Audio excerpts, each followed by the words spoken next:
Hey everyone, and welcome back to the channel. Today we're going to be looking at setting up a portable Plex Media Server on Raspberry Pi 5. I've got an 8 gig Raspberry Pi 5 with me, as well as a GLI Net portable router.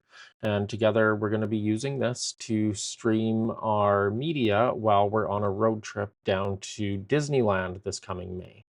So stay tuned and let's jump right into it. Kmart is all the things a great store should be.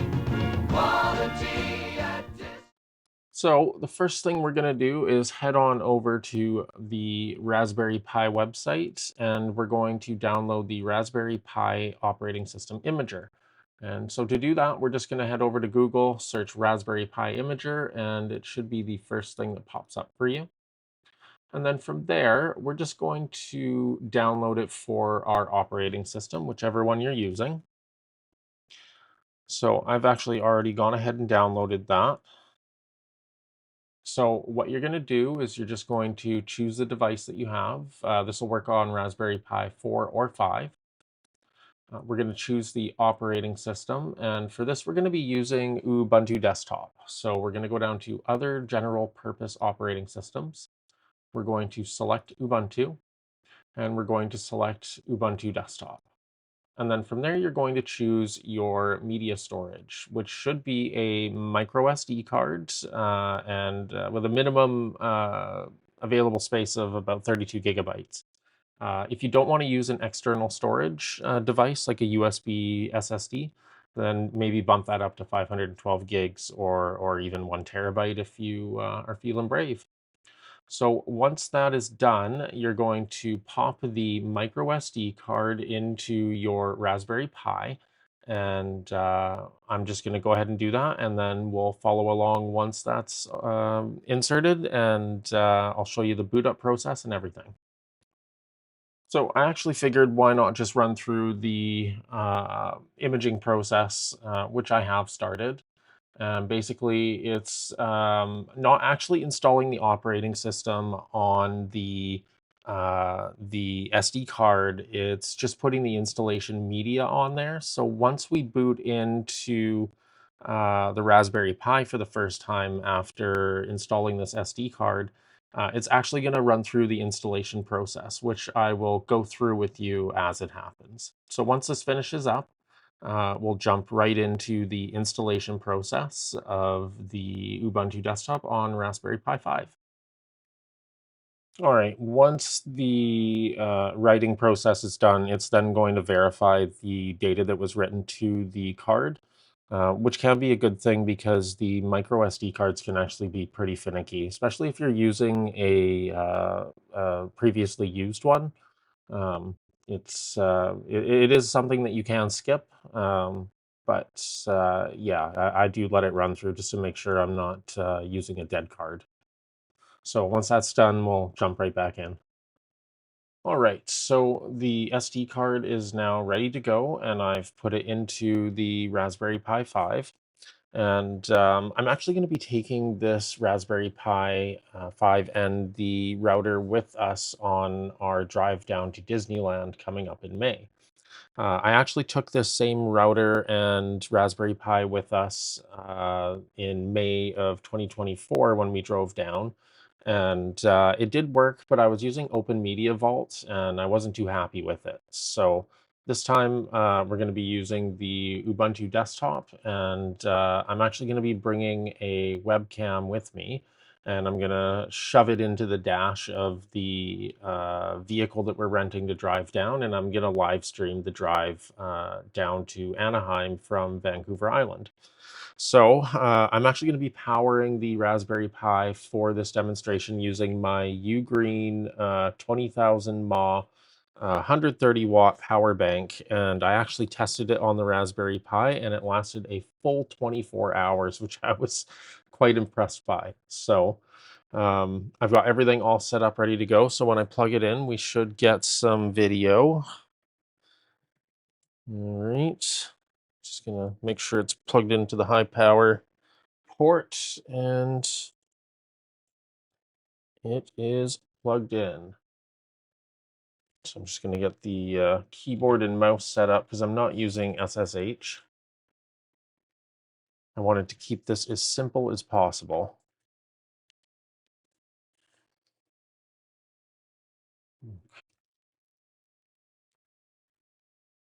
Okay, there we go.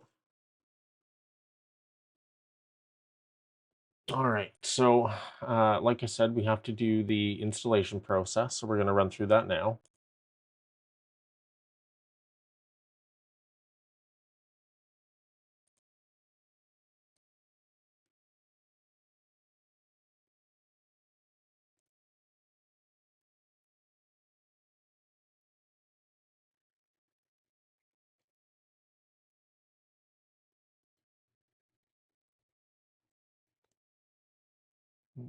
Mm,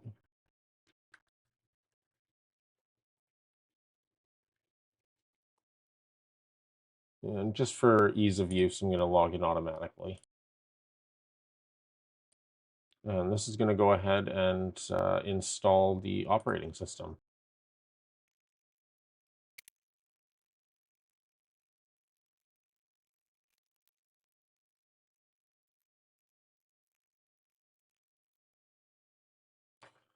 Okay, so I just want to acknowledge this uh, error that popped up there about the power supply. I can actually see on the power supply that it is providing um, 5 volts and 3 amps of power. I'm using a Ugreen 100-watt cable, so it is sufficiently powered. So it does like to routinely complain about that for some reason, even when I'm using the official power supply for the Raspberry Pi. So we're just going to run through the basic setup.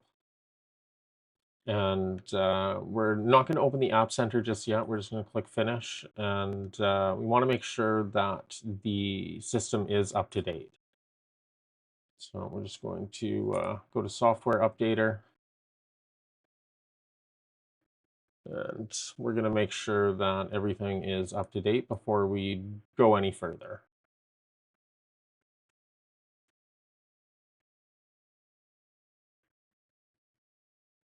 So it looks like there is an update.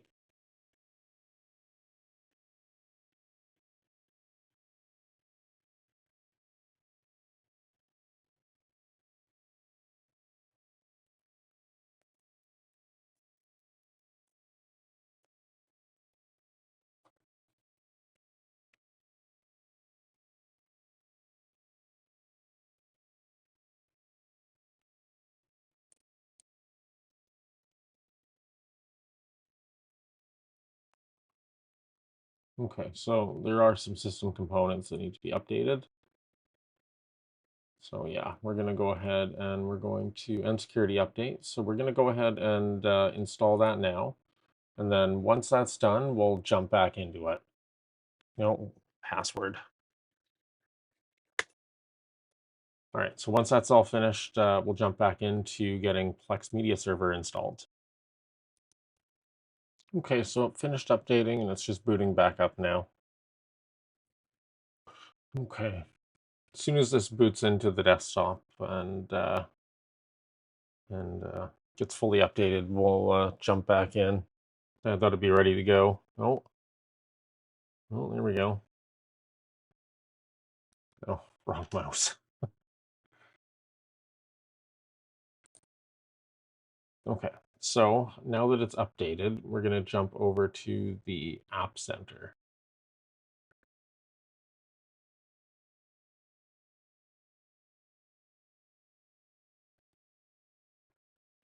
And then here, we're just going to search for Plex.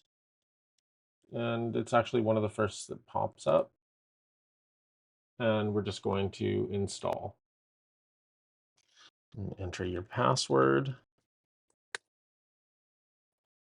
And once that's ready to go, we'll jump in again. It's actually pretty quick.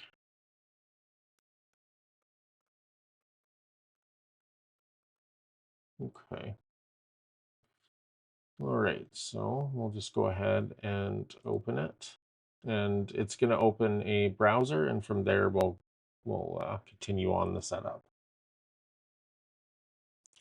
All right, so we're loaded into Plex Media Server now. So we need to go through the sign-in process. So if you have an account, go ahead and get signed in. And if you don't, you can always sign up with the link just down below. So I'm going to go ahead and get signed in. And once that's done, we'll continue. All right, so now we're going to go ahead and start adding our media. And we'll allow it to keep the name I gave it earlier, and it can access media outside my home. This actually comes in handy when you're at a hotel.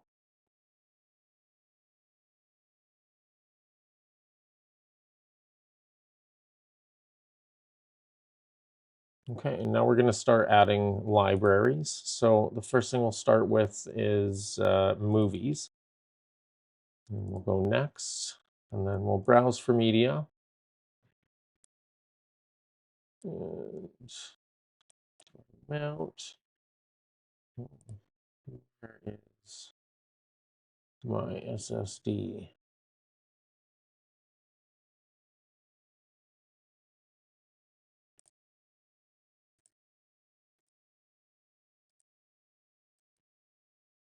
Okay.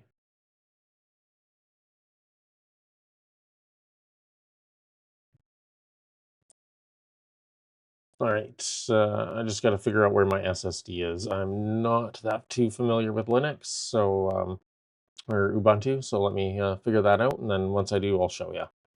Okay, so it's actually pretty simple. It's you just go to browse for your media, and go to the root folder, and then your SSD will be mounted under media, and your username, and then this is the serial name of the SSD drive I have. So I'm just gonna go into multimedia and then movies. And then I'm just gonna go ahead and click add. And then add library. Then I'm gonna add another one for my TV shows. We'll go next, browse for media, do the same thing.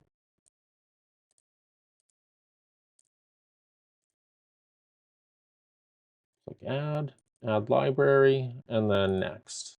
And then we're gonna click done. And it should start searching. Yeah, it's already, oh, that's my other one.